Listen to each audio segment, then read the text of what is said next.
You're stealing from him. The words hit Sarah like a punch to the throat. She stood in Harold's kitchen, soup ladle still dripping in her hand, staring at three men in suits crowding the tiny living room. The youngest one stepped forward, mid-30s, expensive watch, face twisted with contempt.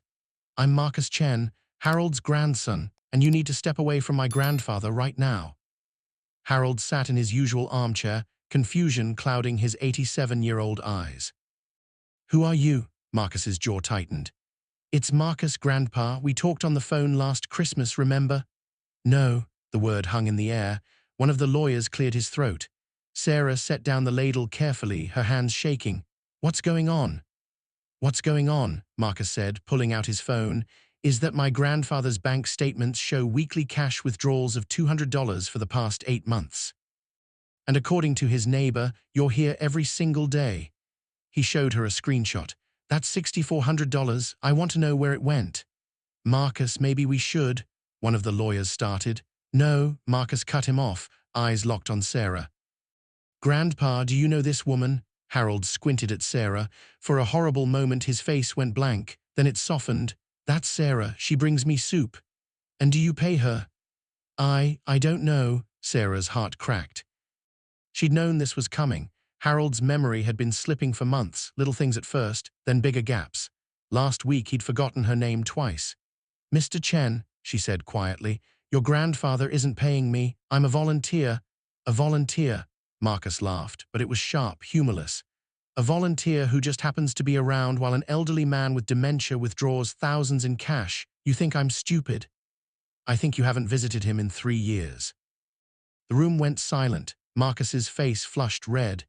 Excuse me, Sarah shouldn't have said it. She knew she shouldn't have. But the rage was bubbling up now, 8 months of watching this beautiful, lonely old man eat dinner alone every night while his phone never rang. Harold talks about you, she said, about how you were supposed to visit for his birthday and Christmas before that and Thanksgiving before that. I live in Seattle, I run a company. I can't just… He has a photo of you on his fridge from when you were 7 years old. Sarah's voice cracked. That's the only picture he has. One of the lawyers shifted uncomfortably. Marcus noticed. This is irrelevant, Marcus snapped. Grandpa, where's the money you've been taking out? The $200 every week. Harold's hands trembled on the armrests. What money? The cash withdrawals. What did you do with them? I can't. Harold's breathing got faster. His eyes darted around the room, panic setting in. I don't remember. Sarah moved toward him. It's okay, Harold. Don't touch him. Marcus blocked her path. Grandpa, just think, did you give her money? I don't remember, Harold shouted, and then his face crumpled. Tears rolled down his weathered cheeks. I don't remember anything anymore. I don't know who you are. I don't know where I am. I want Margaret. Where's Margaret? Margaret had been dead for 6 years. Sarah pushed past Marcus and knelt beside Harold's chair. Hey, it's okay. You're home. You're safe. Where's Margaret? She's not here right now, but I am. Do you want your soup? I made the chicken one you like. Harold grabbed her hand like a drowning man. Don't leave. I won't. Don't leave me alone. Never. Behind them, Marcus made a strangled sound.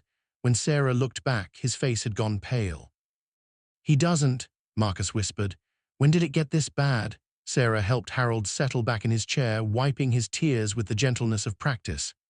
About 4 months ago, he started forgetting days, then faces. Last month, he called me Margaret 3 times. She met Marcus's eyes. I've been trying to reach you. I called the number he had, left 6 messages. I changed my number. I thought it was. I get a lot of spam calls. Right. The lawyers exchanged glances. The older one cleared his throat. Marcus, perhaps we should. Just give me a minute. Marcus ran a hand through his hair. He looked at his grandfather, really looked, and seemed to see the tremor in his hands, the confusion in his eyes, the way his cardigan hung loose on a frame that had shrunk. When did you start coming here? Marcus asked quietly. Sarah stood, putting herself between Harold and the lawyers. 8 months ago. I'm a nurse at St. Mary's. I do community outreach on my days off. Harold's neighbor, Mrs. Patterson, flagged him as someone who might need check-ins. And the money. I don't take money from him, ever. Then where did it go? I don't know. Marcus pulled out his phone again, scrolling. The withdrawals are every Wednesday, same time, 2 p.m. from the bank on Morrison Street. Sarah froze. What? Marcus caught her expression. Morrison Street. That's… She turned to Harold. Harold, do you remember going to the bank on Wednesdays? Harold's eyes were distant. Wednesday is music day. What music? Marcus demanded, but Sarah was already moving, heading down the hallway to Harold's bedroom. Marcus followed. The lawyers stayed with Harold, looking increasingly uncomfortable with their role in this ambush. Sarah opened Harold's closet. On the top shelf, pushed to the back, was a shoebox. She pulled it down and handed it to Marcus without opening it. He lifted the lid. Inside were receipts, dozens of them. Morrison Street Music Academy, piano lessons $150, recital fees $30, sheet music $20, all dated on Wednesdays going back 8 months, and there were photos, printed photos, the kind you paid extra for at Walgreens. A little girl at a piano, maybe 8 years old, gap-toothed smile, fingers on the keys. Marcus's hands shook as he picked one up. Who is this? Sarah leaned against the doorframe. Her name is Lily. She lives 2 floors down with her mom, Jessica. Single parent, works 2 jobs. Lily wanted piano lessons more than anything. Grandpa was paying for them. Every Wednesday, he'd take out cash and walk to the music academy with Lily. He'd sit in the waiting room during her lesson, listening through the door. Then they'd go to the diner next door and split a milkshake. Sarah smiled, but tears were streaming down her face. He told me it reminded him of taking your dad to baseball practice, that feeling of watching a kid learn something new. Marcus sat down hard on the bed, photos spilling across his lap. He started forgetting the routine about 6 weeks ago, Sarah continued. I started going with them, making sure they got there safely. 3 weeks ago, he forgot why they were going. But Lily would take his hand and say, "Come on, Mr. Harold, it's music day," and he'd smile and follow her. Why didn't you tell me? Marcus's voice was barely a whisper. I tried. Why didn't you try harder? He looked up and his eyes were red. Why didn't you? Why didn't someone? You changed your number. The accusation sat between them, heavy and unavoidable. Marcus stood abruptly, walking back to the living room. Harold was calmer now, humming something soft and tuneless. Marcus knelt in front of his grandfather's chair, the way Sarah had. Grandpa, he said, it's Marcus, your grandson. Harold studied his face. You look like my son. Yeah, I do, Marcus's voice cracked. I'm sorry I haven't visited. That's all right, people get busy. That's not an excuse. Harold patted his cheek with a trembling hand. You're here now. Marcus lost it then. He put his head down on his grandfather's knee and sobbed. Harold stroked his hair, looking confused but instinctively comforting, the way he probably did when Marcus was 7 years old. Sarah nodded to the lawyers. You should go. The older one nodded. We'll be in touch about next steps. His voice was gentle. For care options, he'll need more help soon. I know. They left quietly. Sarah went to the kitchen and finished making Harold's soup. When she brought it out, Marcus was sitting on the floor next to his grandfather's chair, still holding his hand. His face was blotchy and exhausted. He needs memory care, Marcus said, doesn't he? Soon, maybe a few more months at home with daily help, then yes. Why didn't anyone force me to see this? Sarah set down the soup bowl. You can't force someone to show up, Marcus, they have to choose it. I chose wrong. So choose different now. Harold ate his soup slowly, most of it ending up on his cardigan. Sarah wiped his chin. Marcus watched, learning. The little girl, Marcus said. Lily, how much are the lessons? $150 a week. Her mom cancelled them last month when Harold couldn't remember to go anymore, said she couldn't accept charity anyway, but I think she knew something was wrong. Marcus pulled out his phone. I'm setting up an automatic payment to the music academy, full scholarship, through high school if she wants it. It's what Grandpa would want, right? Sarah smiled. Yeah, it is. Marcus stayed until Harold fell asleep in his chair, mouth open, snoring softly. Then he and Sarah moved to the kitchen. I'm taking a leave from the company, Marcus said. I'll stay in town, arrange proper care, get everything set up. I should have done this a year ago. You're doing it now, that matters. Does it really matter when I showed up with lawyers accusing you of... He couldn't finish. Sarah poured him coffee. You were protecting him, in your own way, from what you thought was happening. I was protecting myself from feeling guilty. Marcus stared into his cup. It's easier to be angry at a stranger stealing from him than to admit I stole 8 months I could have spent with him. 8 months he still would have recognized me. He recognized you today. For how long? How much time is left? Sarah didn't have an answer for that. Nobody did. I want to meet her, Marcus said suddenly. Lily, the piano girl, can you arrange that? Why? Because my grandfather used $6,400 to change some little girl's life, and I want to know her. I want to tell her about him, about who he was before his mind started leaving. I want someone to remember him the way I should have. Sarah pulled out her phone. 20 minutes later, there was a knock on the door. A woman in a grocery store uniform stood there, a little girl half hidden behind her. Mrs. Patterson said you needed to see us. Jessica looked nervous. Is Harold okay?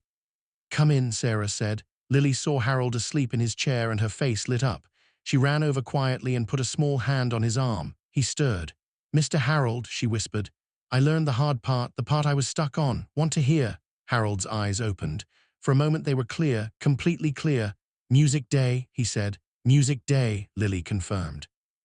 She sat on the floor and hummed the melody, her little fingers moving through the positions on an invisible piano. Harold smiled, really smiled, the fog lifting just for a moment. Marcus watched from the kitchen doorway, tears streaming silently down his face. When Lily finished, Harold clapped. Beautiful, just beautiful. I practiced every day like you said. Good girl. Jessica was crying too now. Mr. Harold, I don't know how to thank you for what you did. When we found out you were paying, he'd want her to keep going, Marcus said, stepping forward. I'm Harold's grandson, Marcus. I'm setting up a scholarship in his name.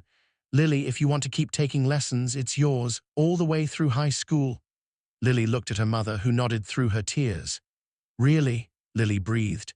Really? My grandfather saw something special in you. I want to honor that.